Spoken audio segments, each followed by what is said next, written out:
Sema 9 abo apanunsia hwe mu nyina dwo mu akwaba edeba DLFM 106.9 emana son sense ma hodo a yaboaboa no se numre no nsia kase ebo no yede mu nkyere mu nyina da eba ebesom na yaka mu sense no yaboaboa no ebesom numre no yakrute ni nyina da agogu yen abe fontentan kase ne so a na ye dlfmonline.com eno wa chinsu kase ebo no enam DLFM yen app no ena biu Tinin app on so yen Facebook and YouTube ni nyina da eye adwuma na ye DLFM 106.9 kasebwe me wofa se champion teladament no ehun foni any videos ahodo nam so am ubenya bi ahwem sanso na mere sem ye badwo adwenkyere no akenkanya na eye Facebook no so at DLFM 106.9 enumere ensem titira ebedi kasebro makotini bi ane se ye begina mu ewon kran pompure mantemu ha Araho sa abatodwa echire mi say abaya bi afini wadi finhyane donkron sese afini wawiesi na high school afufure me ni kan ho wo mu nyina da ahwere wo nkwa awa abrekuma manhia e wo mra generator ashoke wonom yede mu kire mu ebesam enumre ide ni be kire mu awa payment wa kopie mu awo achem oda na betodwa say emrante wa parapara basa e kwotwetwe nkrante kuhwetwa wo ho makoye nsempi nene Ghana Post Service eden kataba bonten akasa edia fon semben ena posifo edia tudwa edia fasa nyina mansemu ehum ene so monkyere mu ewo kaseboi emu ede ne be kyere mu ewo finfimantam e ba kopie mu ewo agona soado ne potem na e posifo nsaka enipa pode besia 6 a wonom aye omo ho sei wonom eya humbambo kuoma omakokoto de ahye chanafo bi so ekwadwo mu sika posifo ache wonom Omoso ho nsem yede mu kyere mu ebesom ebeba awura mu awa promodin sensem a ebeto odwa sei owura bia ono na oye engineer opo adwumaden pa enam kwanhia hyenkamini kobo no wakwa menkoma sekre na wanyina ho no ma nipa bi epagya ne kopie mu ayaresa bia a doctor for nurse for amwanom ehon samsam guso aye kwaso na mekese no empenifo aka se kyerem sei wonim sei woye adwuma se doctor ana se nurse na adwuma no wabre utumenye biewa Omade na twa nkata akoma ban na sifom je adwuma no to honom na de nani abere no o mefa adwuma na onye ene so mu kyerɛ mu yede ebesom ide ne be kyerɛ mu awatwema ngwabiagya mansenem ewo asante mantemu mekasai wonom abanam sini ede nyehyepa gwakom ebo ma hoba bonsem ne ma konkan ede ama wonom ene gide kase na nakwaku bonsam ede nsema to dwa kyerɛ mu sɛ anya hwe kura na da kru biara no enipa pode Edionum 25 am ye ma eba ne nkyɛn eba kyekere mema adwen se be ye wo betumi ahwe wonum ye na mo nso afidi afam ensem no pina na kan wo yese nkonwa ebe se mo sei enimle no nsia ka se odi ha ne nsia ekiripo enkron ka se afidi so adwuma kwei na su yasene ye ka mo se Lumba nsupa asu yasene ye ka Lumba nsupa eye adwuma ko nsuo ne ye nsuo no enye mo die ni bia eye se kutu se bebam Yam papa daddy Lumba wanya ne ba bi kro eto no boase edi nsuo yi ekoda ne FD mpanifo se monyina mo hwehwem omaje atum edo mo stamp na pim so se pan wonum bi oha nu ekire din tidwumedi ahodo amudi am behia nsuo no ebia badi nto awade ase eye na ba fia mesere mo ada eye Lumba nsupa asade se be somo sompa nsuo guma ahodo mienum ye wo pia water anasa sachet one ye obi wo honom ene ye sanso bottle one akono se eye ketewe senya do wura Feluma supampe for no muni kita hwem. Ahoma na 0549 889 685 0549 889 685 ana 0549 436 616 0549 436 616 Wena djuma kwa ase yantenase ne yemfa nimle no sia ka sebui emesomom e dia mejeso eyo wofa ose ade eyo the one at Nhyiraba Kwadwo Sammy B mahutadin and bantwe bonana otafrija me dame ho me ba me de kasebo ne kire mankasa ebesom nansa na no me wofa ase rose gold usidi ye kasebo no eye de ba dia Wadama eba na nsempatie amamu nsem dia kasebo de hinta nyina aha ne pa hontama DLFM 106.9 kasebo no nie aha ne nyina yetie DL News.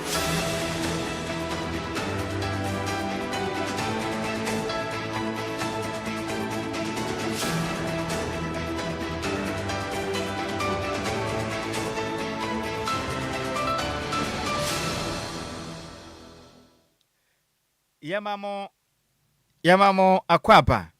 afi tumilika ne hia yen ewo Facebook no so a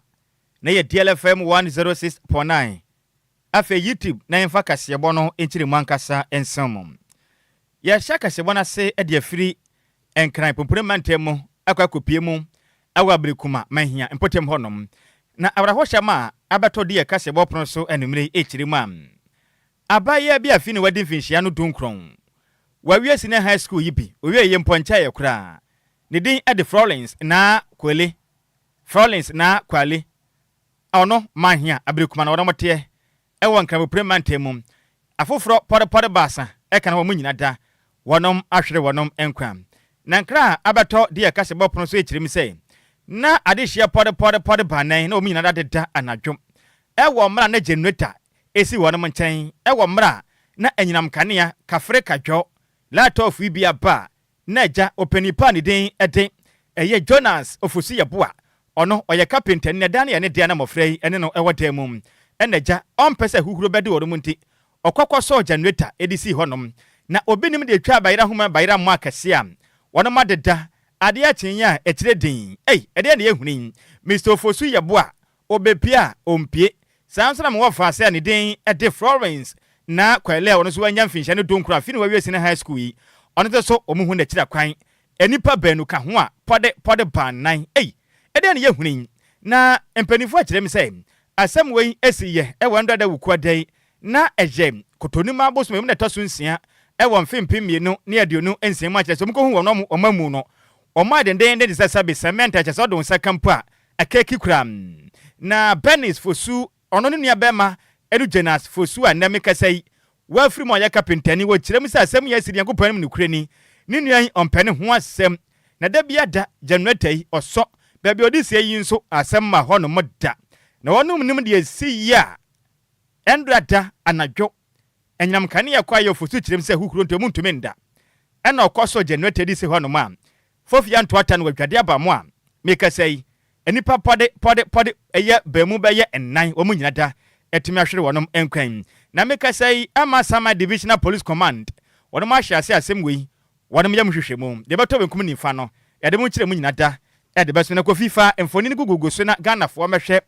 adehya ye ka o masem enti me wafa sa ne dindi Jonas Ofosu yeboa mekasai kofia no nka ho bomode ana to bo aseboko eti Jonas Ofosu yeboa carpenter ni ablekuma mahia ne foni na dasui nice man in fact ba mo wotire mo den na sanso fa me wafa ase Florence na kwale nso de etoso na kwale na kwale abofra ketu afi ne wanya mfinhia no don krompo 19 years afi ne wawie senior high school abrofrei akwada anadwo ade abechema na kwale akwasode a yese generator ashoko no ma abofrei ne nkwa afiri ne nsem ye abrekuma mahia asem ya no den pa ne ba ne se abusua ne se ya na bekoso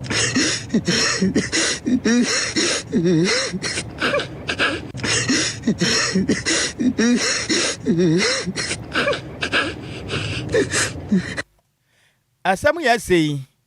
emu oye pa na sabe mako ene bi enimu nti we na ro sema efiri abrekuma mahia ebe enumrei yade mu nkire mu esemu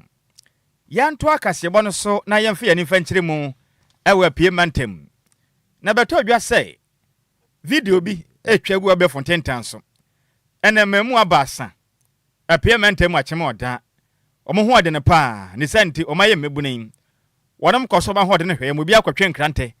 ene ye bra na mo de atwere fom kra ter sa we ye be ma hia me na beto pega meyi wonsa meyi waso meto hwene paapie mantem ne video nyasem kuma ena no pe kwa DJ Hitman ka honsem wonda so mu bia dwumadie ni so no pe na Eastern South Regional Police Command apie mantem wonom de krata ababonten abekasa de afa achem oda new station honom a emrante wa pore basa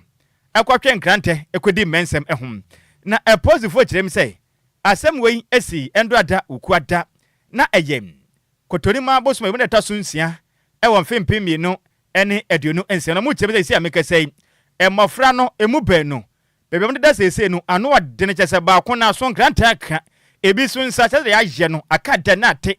ema posifo ekirem se hwehwem guso a ekoso fa sa sensem we hom na head of the regional police affairs unit DSP David Eyefianko okire ekirem se posifo ahya se hwehwem mapame kasai wonom akwa ba yamna nsem esi ye honom na wa mu kirem se ahobambo kwa yirimu pa mekasai kyese nipa ne ba ko de Nhyiraba Sammy tente watupia fagan ekire din na nipa benom pepra ye no posifo ekirem se de odikan wanya mfinhia no aduasa 30 years ne din Ede George okire opra ye patch za nkrante no ebi kan mo maso nensa ba ko mpo de omu kirem se nensa nate se ten nensa nimfa honom no wo mate afri honom eno achi Paul Pascali Joel Pascalelli onon so seka no ekan pa mikasei oda emergency ward e wachem oda abanya sabia post eye ayarsafo ejina no so a wonom ebo no nkwa ho eban na posifo nkrata no ekirem sei sese mikasei ni poto so eye miensa na sabasa eye Evans Adeleli ono de mikasei watupia afagya posifo ahyiase a wole hwehwem e de afa hom na posifo nkrata no ekirem sei nya de a bapem Sammy mo hu dikudi ente nam samlante wei etu sana ma ane amransem wei esie wachem oda new station na mo chem so mbasra de chemo moden yo mo na nipa ba kwa wadwani wonom enkyene nkwati na wo twagua mna basabasa no ekoso awapie mantem achem oda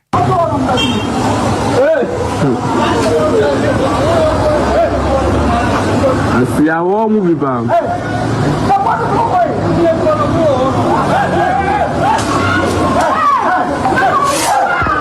DLFM 106.9.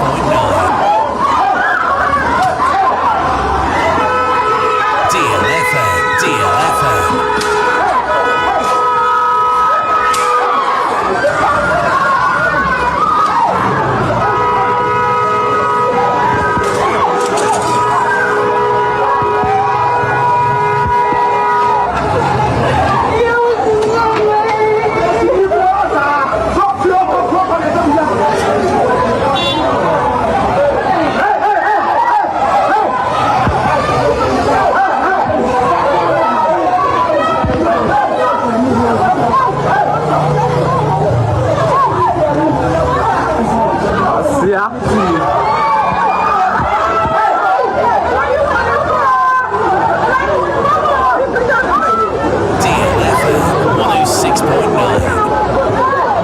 Asia from starting to end, when you video ni na.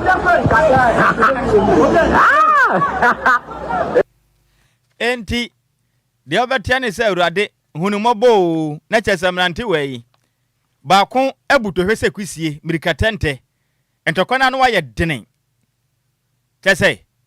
meka sei atupempim enti wodwane na mo chensi na obetense awurade hunumobo na oba Facebook ana finsi YouTuber video ni daso ubenya bia hwe emu oya se ne bebia Ghana mamua etmeja ye homa brabo na beduro ni o America tente pa yesa kwabrani se kwisi awia kete e wachem oda new station eno na post for den krata ba bontan yede mu nkyiremu asomo enumere yi yanto aka se bonso yankwaso anyiremu e wa post for akache ne yemfe ani fa nkyiremu e wa finfi mantemu mekire Central Region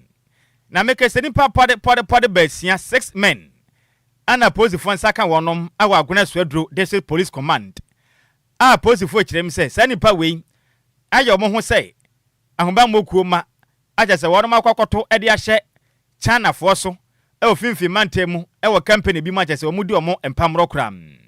na nkrata e posi fo de ba bonten ene ye wadei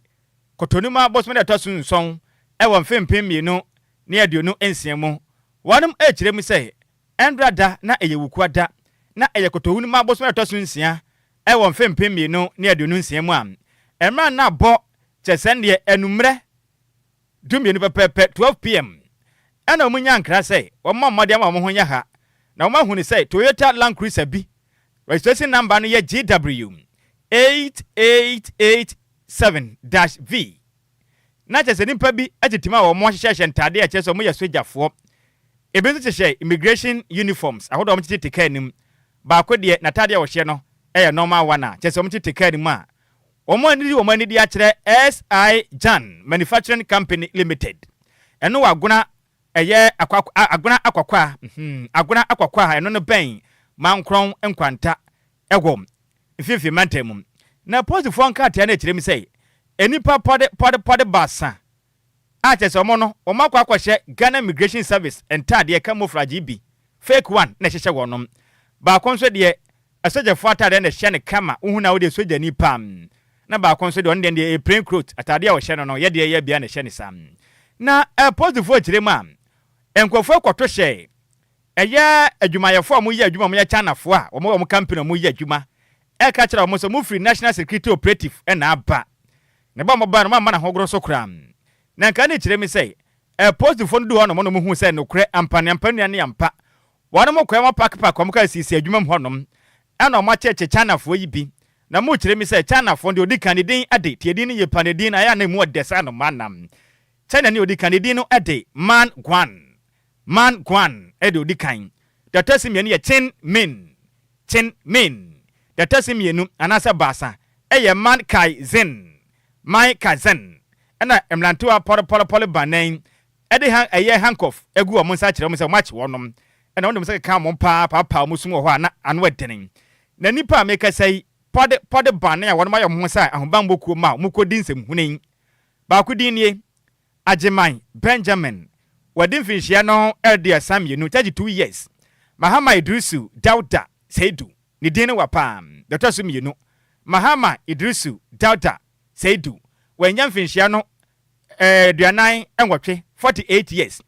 Ofolu Isaac wanyam finhia no aduasanum 35 years and afi Adom Bells wanyam finhia no aduasanum 32 years and afi Hayford Boafo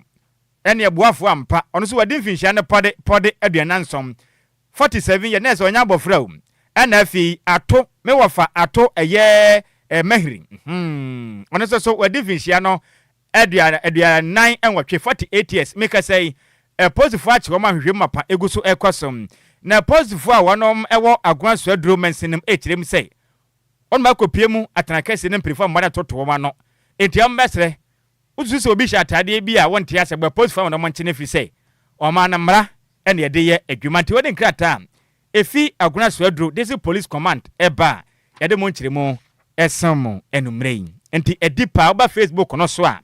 emlanto anfo ne gugu so yi 1 2 3 4 5 6 omunyina fo ni daso kama enti wo behu ba ko ne de otumi se wedie senior man pao senior pa ana wa hye batakali kama ginam ana military officer ni sinie fake one ana nipa pole ba sanso mo so o ma yam se immigration officers na mo ho do no ana ba ko no so de o hye nata ne se kufidie ne pa se kufitela die ono so gina honom omo mpaboa no so de ahobambo ku mpaboa na mo gyanyina hodom nti wo ba Facebook so abehu nipa wei anka nya posifo na ba mu a ka wei omo akwache amanfo abo omo kwa hwetoro kwa ede adea emu nsam ene ede asum yi yento aka se mo so yembo mfa nwure mu awa pomuden sense mu na yakwa pomuden mu a na nsan beto dwa se wo man Ghana ensam pi ama wura bia ne den ede aminsa papai wanka bia nchem na onam kwame nkroma sakre potem honom ena hyenkani bi ni mirika tenta asabe wanhwe benkum anhwe nifa ede ka akobo no kunu ya de fa no so emno ho rimpai wangu ena odumfo bi bo ano pagya no ede ne kɔ ayarsabia ena ayarsabia pode bɛyɛ miensa wɔ manyim okokolebu ɔmo kyerem a empani hɔ ɔmo nsanfa ne nkɔ kopiem wɔ rich ene so sa empani honom omo sad ne ko ifufuro bio ene so empani ho abrante fa so wuya ya kyesa busuafo anse ya te kura de nsem wei ekodan o maga na empani fo ne no ena osoafo hwa pomuden so no menyamfo kwabra minta aka no ete abadwokuo se momoden hwehwe nsem wei mu na ye hunu de atua niwom de ne ye hunei de na ekosoi se ne Ghana ni putupru kwahia to no ne yemfa no kwayare sabia ne bedu ayare sabia na nurse ne doctors be ka kire se mpani hunti yemfa no kono nko wudi a omen ye ba ne sen e ba ne sa na ayare sa na pomoden ho sensem ana afi nurse adwuma ne doctor adwuma no hihye wei enne bu abura kra enti wonom ntiase kra na sensem we mu no na Health Committee of Parliament wo me de foto de ama adehia moye doctors na afinso nurse fo say wamosere mu ada ewom se mo som Ghana man sompa na so mu bia ye dua broni kyesa adwuma no na nya ade no na mope na mo maboa wo hia nti na mo de mu ko wura mu wamosere mu ade mo nwese mabre mahodwo maye se kontomra kaja ne sente wamosere mu ada se de mo de adwuma ni di agro ne se mabra we manso bia nim ekire din monfa nkrata ankwasa ma resign mo ankasa mo nyim ho ade na munyan to ho na de no kwado a wotifi onya dwuma ya no kwado so be ya dwumaden no onkonkwa ya dwumaden na no ana chairman edema health committee and the member of parliament edema eye namdam Dr. Mark Kate eye na wani echire mu sei sensem we ha adwen pam ewo mu se nhwem mapa eguso ekoso na so ndo hu ni sei ya pom den hu sensem se de ekoso na nse no eya sakroba ne be kwayere sabia akwa akogina honom na emergency se putupru bibia sia no odin moje tubi na nurse ni doctor ni beka kire nipa sabe oyade na dofo de na basai enipa yi yentumi mwa no adenti a empani ho omo kirem se sabe edi se ode nipa na tofom na woje ne nkwa enye yi na asasi we so omo kirem a Nyankopon tem nyina ni a wosa yade oboaje nipa nkwa eye nurse ene doctor fo ti se adwuma no monte ase na wabra we manso nim wa na wode nkrata akwada aba se wo pese wo ye nurse ni wo pese doctor ni ne sente adwuma na so de da ho pam enti se kwei wa wabre no fonkrata akwadan aban sa aban yi meka se adwuma meye nanso akura se maka nanso menweye pempensuei ma bre ma ye homodwo se kontom na kaja ne sente adwuma no mentum nye biu Dr. Mark eni nsem sei agent centrefo. We are saying that it is beyond just the facility. It is the individuals. And please, if you are a medical professional and you are tired of the work, probably you have to, you can resign. I'm telling you, Ghana will survive. You have, if you are ready to work, please, there are ethics. If you can't do something, you call your colleague doctor, your senior doctor. And one funny thing about doctors is that the senior doctors is that they are always happy to be called. Once a junior doctor calls a senior doctor, they are ready to run and come and help. It's something that in my 33 years of practice, I realized that whenever you want help from a doctor, you call, a colleague doctor calls that person, you run and come and help. This should not have happened. This has nothing to do with no bed syndrome, but that was the name that was given to it. And that was probably the investigation or the referral that was given to the committee. And it has happened at Kaswa, where somebody who has been admitted, he has spent 36 hours there and they are saying no bed. Has he been lying on the floor all that time that there was no bed at the recovery ward? Do you need to do a cesarean section and send the person automatically or compulsorily to a recovery ward? Sama obi senie senti obi obana se mbe hia no emergency ward na obeda ho no ma enti empani ho no na obi abayara sabia se awaka no ntimonye na wo na se moka kire nipa na awaka ne se empani ho a moye no operation wi obeda so ntini muntumi enhwe na asemwei ehu pa na sabi nipa woni abadaye no nitima na obetena se etu sabi se nyamra nsema na mo ni senti wonim se doctor ni nurse na adwuma na fron empani se sabi sontakwa fron na to akeka ti se wontumi nya biewa fa adwuma no to honom na kopa oba bi tena eni auto na ye chairman edema health committee of parliament ono kwase ma shebedwene de ma de shamo eye nandam Dr. Mark Kate na wani na wote ni nkan na eno wachi na chairman edema bedwoku a osofo hwe omanga na pomudin so onimnyafo kobra minta akwa na apa so muhwehwem na nyina mranse me course no mfa mu nukura metudwanom wonom chairman eye professor Ajeman Bedu Akosa eden smart tudwa ekire mu sei hwehwema beto abonten papa ni bia emu da ho krogen se Lumba nsupa enti obesra ban omo no homoden na funding saba abonten no onfanya dwuma ma ban antoto nase efise bia si pen wode mu kire mi sei asem si na hwem beto dwa chese dadana chese enya se bikuma kra ohu enti eye Akosa Bedu ekire mu sei sade ensem no kwana no oden enti obesra ban we die mane nya sana no die ni bi abanfanya dwuma na asutwim bia ho no mo no nipa bia safata no omfa ma ho no eno wache nso empa won sensem akoye hwene hwia ya twen a Ghana mpanimfo abonya mfitaduku aya wore mo sesebe tabi aboa wo dwanya wo bedwam ne wote akokoba na so akyese ka hwea wonte ase wayi nani ato baabi no ɛha adwen etepenifo so emmoa na meka sei nurse fo na doctor fo ene omo ho aka adwam a kyese mpenifo kyerem sei omanyo adwuma yi no omo do so pam de di kan doctor and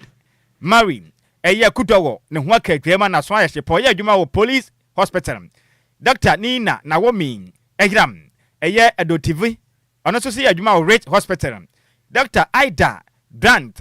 and if Dr. Genevieve eye aja ono so ye adwuma wo Kolebu Teaching Hospital mbianu hono mo ye adwuma sanso na Miss Akosua eye B Texan and if Miss eye Joy Daisy Nelson and if Miss Salamatu Alhassan Edu sa nipa pode konsian anase basian omo nyina da asahwe omanga na pomodin so kirem sei wo manfa adwuma mo ye no ho mra nya adwuma nti asotwen be kwama wonom ene nso Professor Kusabedu edin sem sei eto abanim. We believe that this was not the first time an event like this has happened. Committee reports were done DLFM. and the reports collected dust, and we want to ensure that this report does not collect dust but is acted upon. It was for us a very sad reflection. You are a professional, you take a Hippocratic oath, you say I, and you mention Ajimambedu Akosa, and you swear to do that. That is not the establishment, that is not the hospital, that is not the facility. It is you, as a qualified practitioner, registered by the Medical and Dental Council. And therefore, you breached your care, your duty of care. Enti emu aden eni a wotie e chairman e de ma investigative committee ameka sei ase ohwe omanga na pomudin so apaw de den e de Professor Ajeman Bedu Akosa ena moteni ne na meka sei Ghana Medical Association for company for the nkrata ba bonten akasa wo mu kire mu sei sa ensema da beto bonten a ene ase ohwe omanga na pomudin so ndada onimnyamfo kobna minta kando ena be dwakwa mpenifo paaye ede ne nurse fo ne doctor fo din aba bonten ehu pa ama nipa bi aya o madwen sei sa nurse si ni doctors fo yi woni mbode o mbode mbanso ani de omunya mu mpom beku omu o meje omu kwa from service omu ni abadaye and say threatening messages ena doctors ni nurses si se kan se omu ntumi na e wo manyim eno wa chenso ukwa be fonten tanso a atemnie ajojo yensa kan wade ebe yew dwuma ye bedi unyasem kuma na Ghana Medical Association on president NS Yok ene santrefo aka se kirem se asem nyasi enye senka esesi sa akra na kampanifo betumi akata nesesi ene doctors din so na nkaja hwehwem mapa bibia so mo ye ni nyina wie atwom aso kra mpo anka din kra ma bonten na nkaja kokom adeye na mabomode atwom aso kama sade mrase sei munya atwom aso akobo mu din mene amanfo sei omu di agro mbeje omu nkwakrafo omu nsem ehu pa tisana muntu a asehwe omanga na pomudin so atu ni yade a ehu mebi nsi bi efisode o maye yade a eba ne sa na nurses ne doctors so na aben ana afei omanga ne asehwe omanga na apomudin so ene doctors ene nurses we num ene ni yekura no so mu nsensem no yade esem enumre yi yento akase bo no so yamfi ani fa nkire mu e wo my Ghana ya sante mantemu asante mantemu nsem no so emu pipa na yefa nkopie mu ewo district chief executive adwuma atwema ngwabiaja north mensenem ne den ede onimnyamfo imba Zakaria ode smart dwe kirem sei ahobambo nsem eyade a de na akoma so ne manfo akoma so pa odwene ho anopa ewia ne anadwo sei ye ya twere konkron twede yampo yankopon eka kire Mose sani wonfa na asem no odwene ho anopa ewia ne anadwo sani yankopon ka bi ede kire Joshua ohwe na asem wenfire ho anko benkum anase nimfa sa pepe na oye na de bia odwene ho mammo nsem hu ye pa na mna one nsantwerefo kasa ewo barkase no nimnyamfo Zakaria ekirem sei ena sempuntu obetumi akoso mpotem mensene mu a ni nyina da begina ho bambo ensem so efiri sei krodua biara ne mensene bia ho mammo nsem enkonkan no empududwuma enkoso enya de obi di ni sika ba kohye empududwuma omra mansotwe atennie ne ahomba mmonsam na ye ne kunkum nipa onye da sa agudie ni kura de ebi ma na ne so kura onimnyafo kirem sei mensina ya krado sei akade biada eposufuo behia ede ebo adwumaden ede asom atwema ngwa biaja not mensen no waye krato one ne mensen ne nyina beka bom no ma ye adwumaden sonko ede atai eposufuo achi onimyamfo Zakaria decide to dwa etirim se amekasɛn wɔn ma hyɛ sɛ wɔnom ne eposufuo na hombambo ku no edi nsa wɔ so na ma tankonwa ka ho ana afi so kurodua no makandifo nyina ta akyira wɔnom akabom epo adwumaden ahwɛ sɛ bɛyɛ nipa bɔnofosam kronosam adwaman ne mabiansam fata wudie no eto betumi atie wɔyɛ atwema ngwa biaja not mensen nim onimyamfo kyerem sɛ anama ɔmo tuoi enyo no nko am one ne mensen nyina guso mu bo adwumaden ti mikase na bo wura kurodua ni mu am ahoba monsem ededin kyesa wonti se obi di nsem hunu obi kwadi awu obi kwatutu akobonu nua krono kra no wonsa de ante ho nsem kra na ade ensem ade atudwa ekyerem sɛ yɛmfa nto adehye amowo atwema ngwa biaja not mensen nim egom asante mantam sɛ motiwani hey omugusu bo adwumaden obekɔ so na one eye district security council DISEC beka bom abadwumaden de hye pa guakwan ma hwɛ ahunu sɛ ahoba monse bibia dedin madifre ne mukobam bibia tokama mempududwuma so atumi akosom onimnyamfo kyerem sɛ obesre na dehye monfuma ne kotu awisie emfa nkwa pro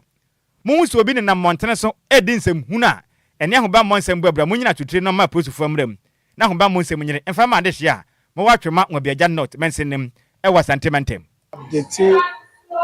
General Assembly collaboration na yene atwuma obiaja no security agencies no ye nyina ya kan ye ho abom ni ye hwɛ sɛ bambo mapa ene sundue ebeye adwuma awo atwuma obiaja no eno ena me kyerɛ me manfo sɛ DLFM 106.9 obiaja no for the ebeka sɛ January peaceful and then stable gina ne na so yi in terms of everything na ayana meka masam sɛ sabi nanso ewo baabia ba nye nanso no na yehwe asundwe no ewo ho upia utimi pie anase wo so be adi a wo pese wo ye freedom na ewo wo no utimi exercise no eno ene your friend say peace anase stable for security in terms of security situation nti ye manfo na me update General Assembly in based on that ye police station ewa ha Barekase police headquarters CMI police for no ya twira koma mo so omumbra mbebie police headquarters na emaye ama omo so edi omo demands and other things edi address assembly no which above the capacity of the assembly say ye nyina ye hwe as a General Assembly no ni ye hwe kwan pa ye be fa so na aban ne ye ne famodie ni ye so ye famodie ni ye hwe say betima meet some of their requests na ye timi aye provide omo no na make a General Assembly say as DC and the assembly no ye nyina ye nhwe na say ye be reach to ye mpanifo and na say the whole atwuma obiaja no fa na ye betimi aye assist the police for in terms of logistics almost pay so omo de be ye adwuma aban no di dwuma kase aban no bo no homboten di aboa ba niema bi wo honom ketenkete a ye police for no so hia esese ye so ye fato ye ho so ne ye hwe kwan a ye be fa so a ye so ye be boa police for no ene ye hu hia pa police for ye adwumade nanso akade ya de betumi aboa omo so dwumade omudie no wonom etimi edi no efa so eni ya wuti ye ono ene ye aban enam sini mekire district chief executive edema twema ngwa biaja na otemense no ewa sante mantem nidin edoni minyamfo emba Zakaria na manebo ye nsem twire ni Samuel oforiboaten ene difiri asante mantem ebesom yen yanto akasebo no so ne nyanyina edan han ho sensem na nsen oma Ghana dan ho sensem akwakoye hwenimu hwi na de ba kumpa etete na ha dwenyi pa akwakoye red control chese ensemi omokanka akoye tumi antum na afempo hostels ahodo aba o manyimu chese edan ba kro nipa beye baasa banan edam ne bo no so untumi ntua ne senti road rent control department omaba bontia be kasa ekiremu sei wonu ma hyase ekọ mmea ahodo o man Ghanam akwahwehwe hostels ahodo e wo manyim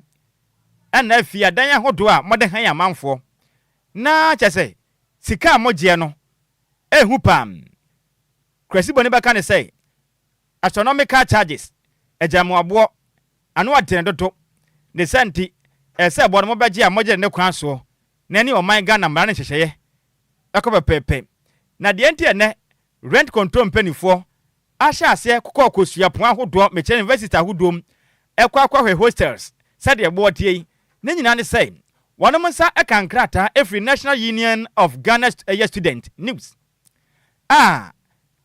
ofoluso boso na toso aduonu miensa won fempim ye na aduonu nsia na bede betu dwasa o mosra mpanimfo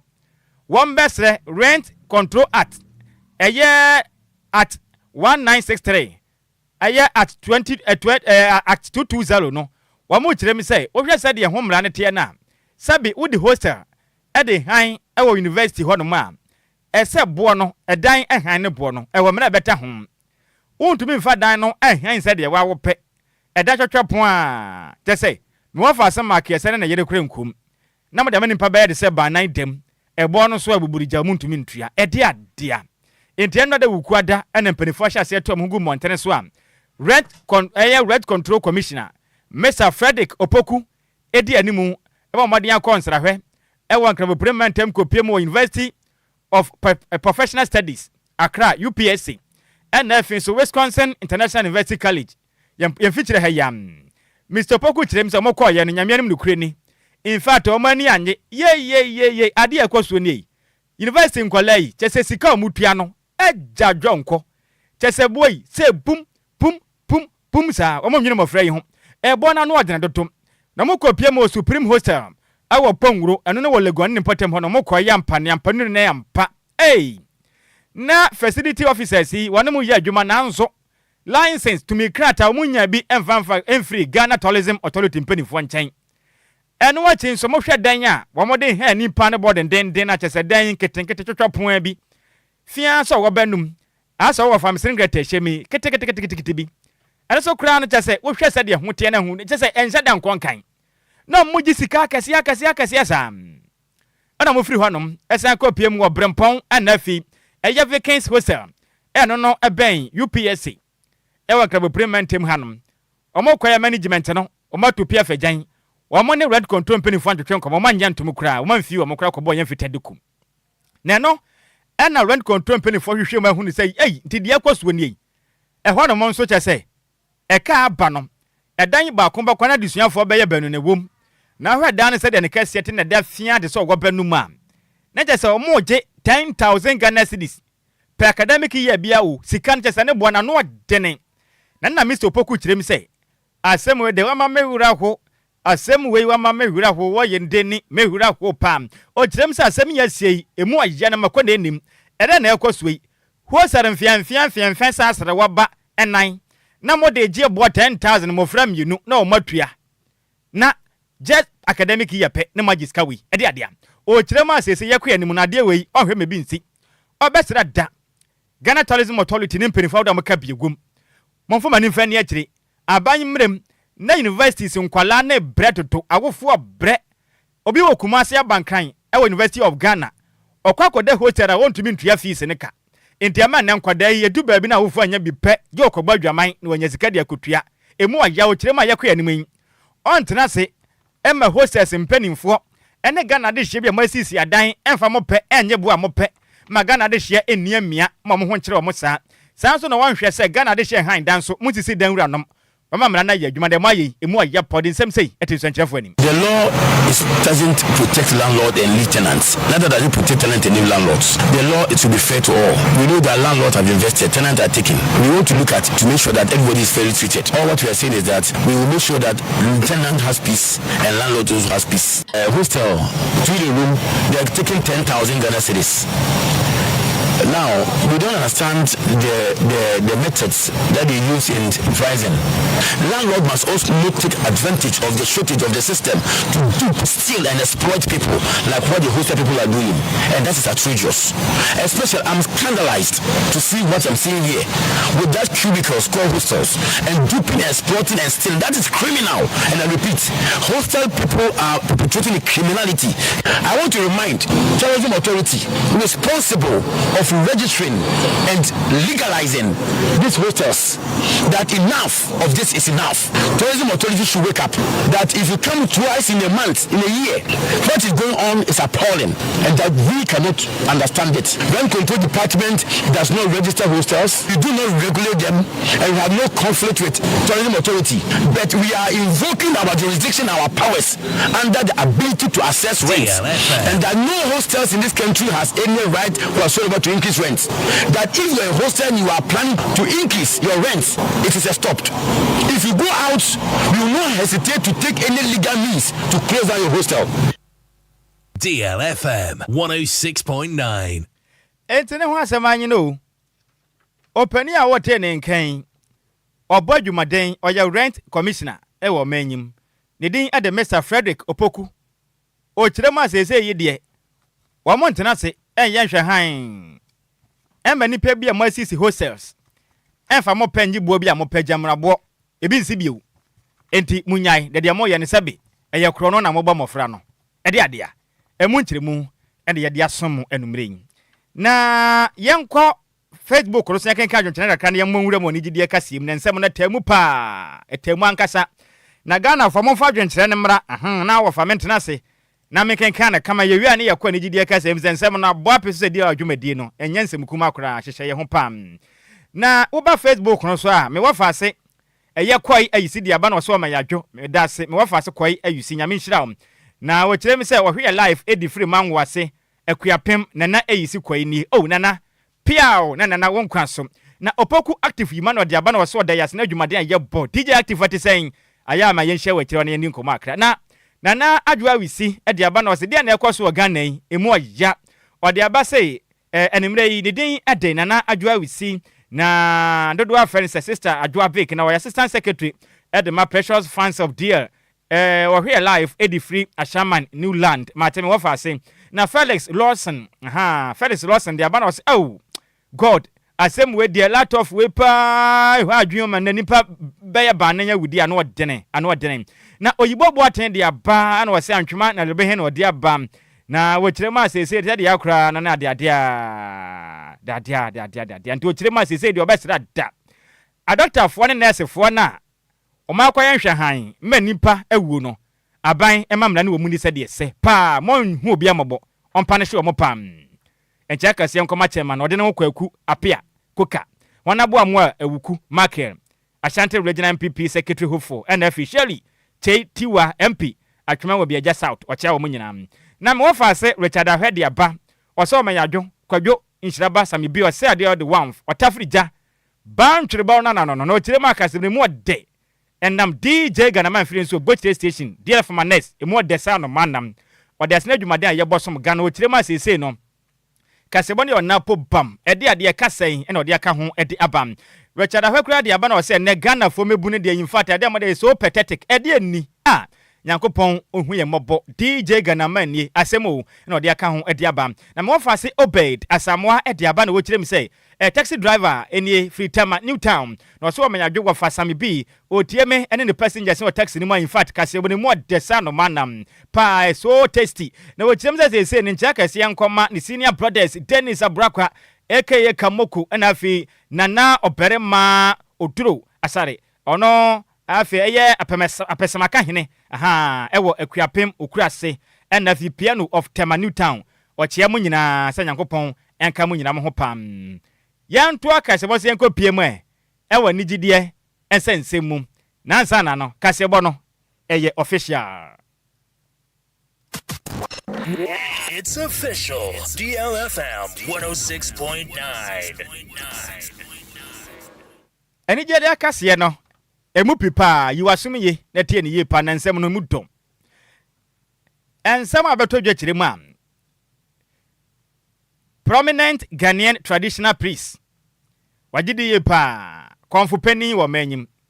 na nakwaku bonsam akasa nne o kire ma sese na so ne yeso anya hwe kranda kru bia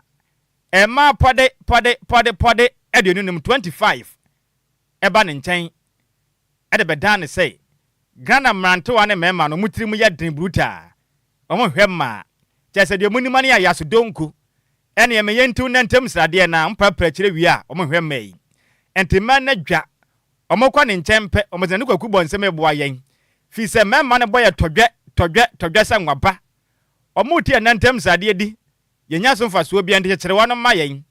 omokwa na agya ne adeade na kwaku bonsam so aye ne sade oso de ayoyo akekere emranti wa yadwene na o ma hyase afinu mabudo ene mai oba ne ebo wakra na odimirika de nagye sabe krama ya yato ne chen saa na ekoso o mai man to chem se idiem da kru bia ema no mankokra no 25 mokwa ne nchen ekwaje edo kekere mema na dwen na mema no ahwemo tototo cars na adema dedemam na enkomogidi one nsantwere fa totwe na kwaku bonsam chem se amikase no ema ne kire mi se kwa mokwa ne nchen na bo mo pa mema no bi ho no ma che se na wo hwesika o mo ho pa na so mutiri mu ya dene hey o mo se den ne je se sabe eyi no enwachi no ade ni sente ne kwaku monsima abo o mama che se o makwakekere mema na hyase hwe o mo pa na bi mu kra kire mi se mo bo ma wade ho bevize ne emai wankasere wa university nkolai ani sine high eye maye o mo ba fie pe na asam aba ageta o mo dwo mu kunu mu sente no o makwakekere wom na je mema ya do mo nko am na kwaku bonsam kire mi se amikasai anopa impo ne nsantwefo di nkomo na ma beburu beje dun wotwe na wana so ne yeso ase mikase no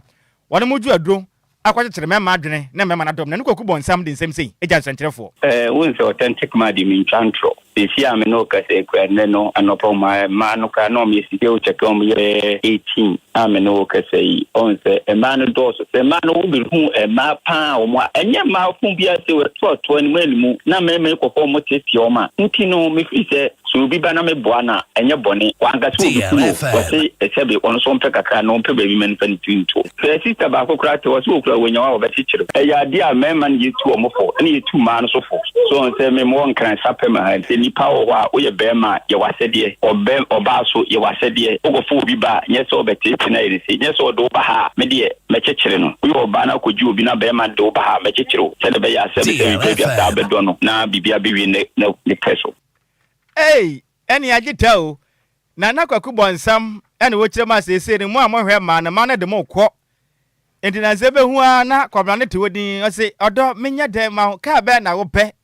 jiwa gon me ba ko ba bosia twa ma sa na ekoso o mayi mu am na emra santrafo ne kwaku bonsam kasa na customers emaya yi bi wo honom na ba ko akire mpefe se yes e no kre adwuma de o meye memma ne bi tiri mu oden e de me ko so akire wo no ma sa akopem se omo sha tete wonu mu omo koye mo ho atọ wonu bi kura mpo kire se kwaku bonsam ka so obehina kwa ma hwene wanya bi kwaku bonsam aboa menne na wade asotwan nti ama me ko na wona me ma no ma blankata wuti mo de mo ye chese ya ko aduma ba yinchi ya meka na ko mo de me na me bre na me madam fu bi kire me so ko na ho na boa no na me ko ampa ko bi a wo si boso e bi ko ayentu ya wo kana ko mo dim me ko asore pa wo nyanso so no me bompa ye bebre nyanso so no me tuma ni aboa ko bi ani ba bia nti me madam fu ne ka me ne ko e na contractor no first na me hide dan e say me hide dan e di me hu say e me ma no ti mo de na mo boy be ma no e ko de me na mo so na nye e to da de mi di kura mi ni bi ana na to obetimi aboa me akekire ne emamu ama me enti de obehia e krama ahwene kram ti na na krama ahwe de mi konya wan ampa we di be to 6 months no ene wa si fia fe na mi betu akọ so me de no ko e to onhwe me o de me de no kwa so onchimi na adwe na me nso so no o na ni mla me to me nu aduane o so le na adwo so pam o ma me la me chim papa e se kura mi be yi 2 months time no nya de se me hide baby kana so timi fa obi baba na wo tete no tole adwo be di kura ede enyumla so me da ma me la bie wunem amamla ya nto nche bible ko si ampa kasa de ma kasa enti wo be ma no nya wa de ya baby amekwa amenso so no matum badwum no o ta me kontinu tu Ghana for my nyina afo se yi se bibi ni kura so okunu wo hawa to ani bra na kwaku bonsam ho yankopɔ ye nhwe han DLFM 106.9 asɛm aba ma me kyerɛ sɛ yankopɔn ɔyɛ nhwɛhan enti mu kwaku bonsam ho Ghana for ene ya bani se dia ofa ene ya dia obete ani o Shegelege yeso wo nickname no Shegelege ya nware ne bia no wadi me ka Shegelege awonye so no Shegelege ya nware ne bia no wadi na mra ne no umra ne asai bidi agoro basaka hwe agura ye die ne bi ni enti abaya na asem atwa to Kofi tell us one tin ye ntimi lu piti ma no Kofi wo se one tin ye hwe o se yi se bibi ni kware so okunu wo hawa to ani bra na kwaku bo nsamo Nyankopon ye nhwe han bra na kwaku bo nsamo Nyankopon ye nhwe han Nyankopon ye nhwe han Ade na no aye dene Ghana fo esimusi asem dadwane kwaku bo nsam se anya hwe kura da kuro bia ma no 25 eba ne nchen ebeje adu chekere mrante no ene mo amawaware no mo chekere mo sa se be ya mbedo wo no na mo prepare chire yi wadwen kire ne sen 0534050199 0593406565 se de yedure ni aso man ha ma ne chire mu se be omuntumi ntena se na mo mfo mo nwura to pre wo mra muntumi prepare chire enti se na mo do mo bekọ na makwa chekere mo adwena ma hwe wo enti 0593406565 0534050199 majo Yeja over Kofi ma Shama Diamond City tew yenko over dia dia over chegelege ya wali o oh that day chiredi over ye wali ngonie sayen ware chiredi woni nyanko point na Kofi ma majo be dofo hello good evening good evening na hofe ma me efu ani uncle Pochonala me yente we uncle mutumu nyano no meshafu no for the dam no awe yende enya kura o enye nti won so wa adwene mfi dam ade no hanye mate medase ya me nhyirawo majo me dofo Yejawo wudi ne bia ka safre abaide ni o me ka sefi faman this avoid agetawo yenko de asemu ne se ya na de yedu dia wow. It is a young ponso. Was a young boy and Shahan. Now, I don't hear some. Mate, that's it. But that's a one young point. My job, it awful. We didn't be a every 7. I'm a molly. Oh, champion. I want me won't have any income. What? Oh, yeah, me was some actually. Oh, and they are you. So, I'm to draw inside one. Oh, really? Better. Mate, and America, which I can't. Why am I was see? It may into any senior. Fine. And then see a baby in Tiana Bonnie, Mamma. Matthias, a mayor who Mamma Buta. When for boys, Anna. Oh, yeah, when you're for boys and Quan. I never forget. Never did him. Debut. Was it? On your country. I like women for boys, man. And another time, yes, boys. Now I know they can. And yes, as I'm a bet. Mate, Becca, Mr. Steven, I'm sure P. My job, Medofo. Hello, Nova. We didn't be a Casafri. Auntie, Alabata, my new town, and tell me. The more feminine, I won't die, you know. Dama. Oh, why are Denza? Esha wela. You look for cooking somewhere. I'm not going to need you. When you start guess here. Where is what you are shooting what the cover? You can't do Boko baby when you make a guess in the order. So you know, you want your gen Martin, Medasana, what you Marty, my job, Medofo. Yeah, we never be a Casafri. Oh, Abbas Watson, senior Yenty. Yes, sir. Now, saying Politan can I wash him no Abbas free mupi free Politan can him appear and I say network in Yahudiako, penny.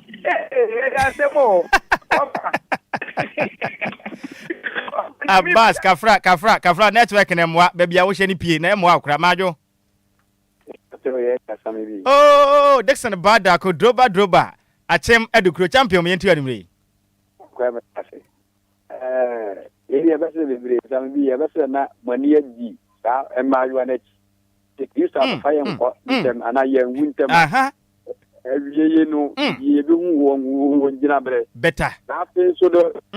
mamma knows in Yanko Poy and Shahan, and Yanko Poy and Shahan, and call up a family to make a Kuna to attend that. The crapper. Yamin should your hands in Amot up to now. Bye bye. Amen, that's a pa on common movement. Majo? Oh, sir, quite yet tell come to 11 million to William Majo. The juice opening. Money now. Then, Almost a trading share now. That almost be a price. Almost Boma Bremusun cry. Me, now if I damn it, I made drink. Share leggy. Whoa, a trading. Shake a leg, how are you? Oh, that day, yeah, a trading. Now you're not changing. Oh, there be fine. Oh, for me, missing a boy. When you go point and when you can go point and I saw the Amajo. Yes, I'm offer. What if I say,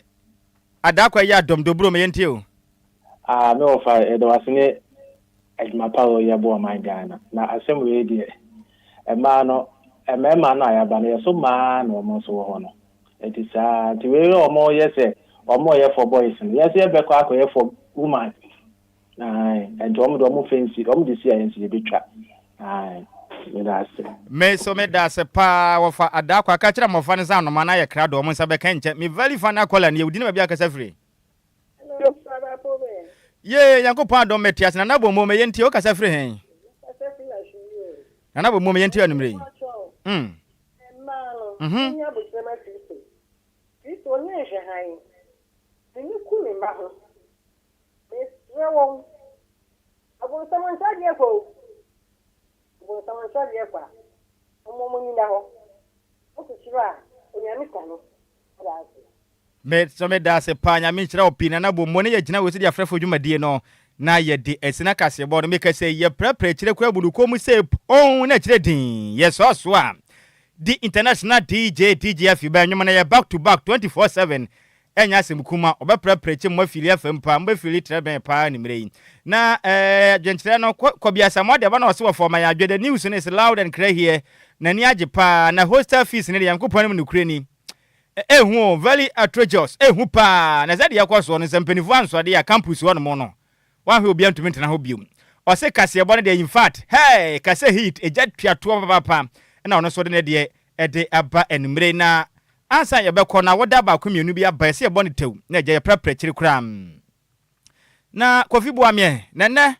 senior man himself Kofi champion Taylor chama nene nkasa ma me na mo na juma na den abende chire din wende na me wafa se bako na the birthday na me boss ma de nyina doctor Alex bako ono ana woye assembly member edema eye prisia ho eye himan ne ho kafo ne den ede Mrs. Doctors Amisa bako ne eye ne birthday ahofadua ene asanyankopon ni setwede amponyankopon ede afe bako akamfe hom so happy birthday to you ahofadua Doctors Amisa awo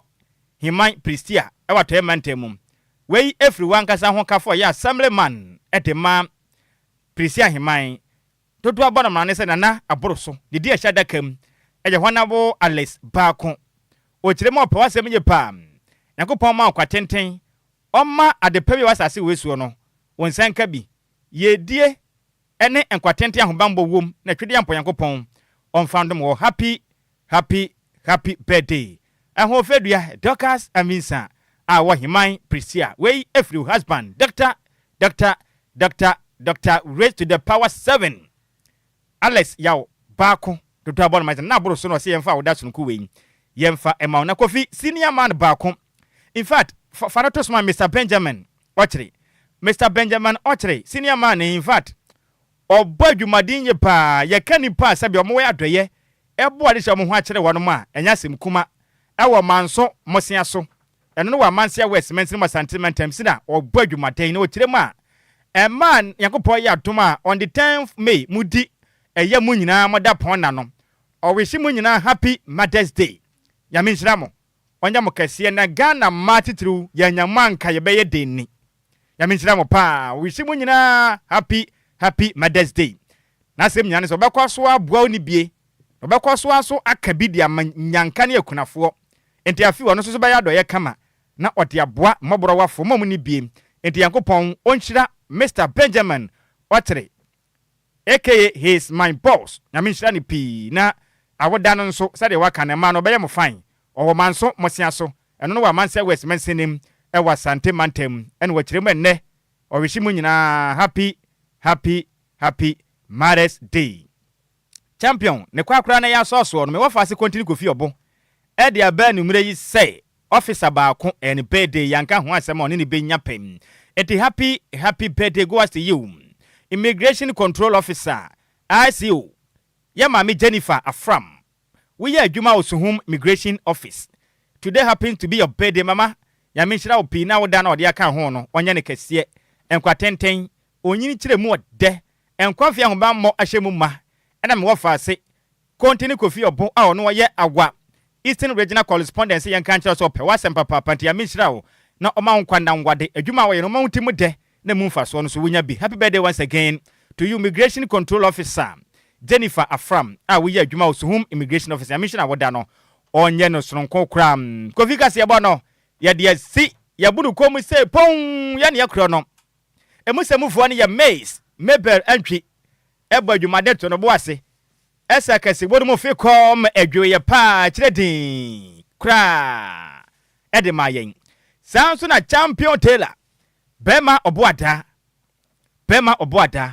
Ansroja Ajon Boy ede ekopiem ewo Facebook and YouTube Emma kase bo mu da hokrojen ede mawo enumre tese kiredin kra adwuma wa bone ne nyase mukuma me wo fa se maka ese so ye adwuma ne nyina ma yen adwuma wo bone ne nya adwuma wa maka ese oye buta otamachi pampi wa hada ma yo prapre me yanka se ma firi afam sana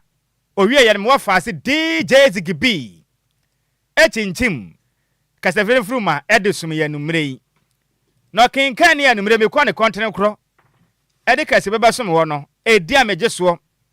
eya wo fa Osi ade yo the one at Nhyiraba Kwadwo Sammy B. Ma hotedin ane bank ribona na atafirija. Me so a DJ Afiba the international DJ na betena se na ode awuso free samre kwei enwum nko a kasa ni mo e kire din debi back to back inte ya munhya na wa TikTok no so live at Afiba Number prepare chire fan so mo pa na asa ba kwana nkaba ba ko wa memfa nkaba no so mahu hia pam odumfo bi de abadan ye say ohia dan osra mu ada ohia dan na ja pepe bi ni trato to obesra papa mani die mu ada osra mu ohia dan ohia dan enti osra mu mo ano na monya na dom wo dan a wo de rente na sa dan no a single room self-contained. I said single room with porch in pa ope. Na ne beje ho. E jango po ya dom na a bathroom ne ade nyina wo ma. Eno ne single room self-contained ni nyina ne beje ho. We yesraw agent asem nim on third party nkomo bia mesra wodumfo ya wo peden. Ni sika e ready. On pe agent no third party asem on fa nya hwe. Ena me agent da bi oni agent fo ni nsa wo so nti mesra wada se de maka na ya ne sama me. Enti obesraw Pomodia na dino se uwo bi ewo La Paz, Tabora, Alhaji, Chantain Bafana, Star Junction, TMM yani La Paz, Tabora, Alhaji, Chantain Bafana, and Star Junction amesrao watu wadi. Uye fie ura, anasa uhuni pabi, ewo danya ode hain, no wasami me bobo suya mesrao, pomodin, nene, ura ini nkomo, na fada ina mano, fise waya krado, nisika ya krado, non prepare chire mo na jonya baby emfa de tin phantom ahoma na 0593 500 901 0593 500 901 me set him build the amount 0593 500 901 na bo modern na eja prepare chire kama na odumufu yi enya baby emfa de ti emfanto na me bo made ko fu say senior man ba kwate say di no se bracelet so wo so owamole ana me bo amamole osini din ya dembla set minim ka chere nsa me say on frɛ ɔho na ɔne won kasa off air ɔkasa ya yempa nwum bi man na ya ne birthday na me try ya say enka metumi aye ho adwuma 30 seconds pe ansa na DJ Afiba wo so no bawura mu a ɔno no wɔte free ya in fact ɔsena kama ya wati chenyu we wonfo bi anya hwe ɔno ɔkwa prapra kire say ya nwum no kaguma nyina nda me hwe senkaja menya ba ku bi na kam dia prapra kire me wo fa si na edu ba bia metwe a aya bibie wo ho nti me hwa se me nsa baka ba ku bia na nkaja nwum ba ku bia nkaja me de ma no ohu ame hwa me nsa ka ba ku bi nti senior amamole What say? Me bought a microsable so nyum na ama no. Enti me de ma no. Aha, enti manemfa ni number ne ma. Oh, now the fato e be din komo. Enti Mr. 7 wo amamule. Ene your birthday. Mr. 7 amamule e ho na wo ne your birthday. Enti nyuma me de ema wanumre enie. Yakopon nye okese na woda no nya no sokokwa tenten. Yedie ema wonsira bam. Yakopon kwaso anhia no abusua na onto nko na Mr. 7. Happy birthday guasto. Yami shira pinu awoda no. Onya ne sonko kra. Enti kasebone ye de si. Eba munyina moniti ade hye. Mr. 7 wonwom no eni paprachiri makrao.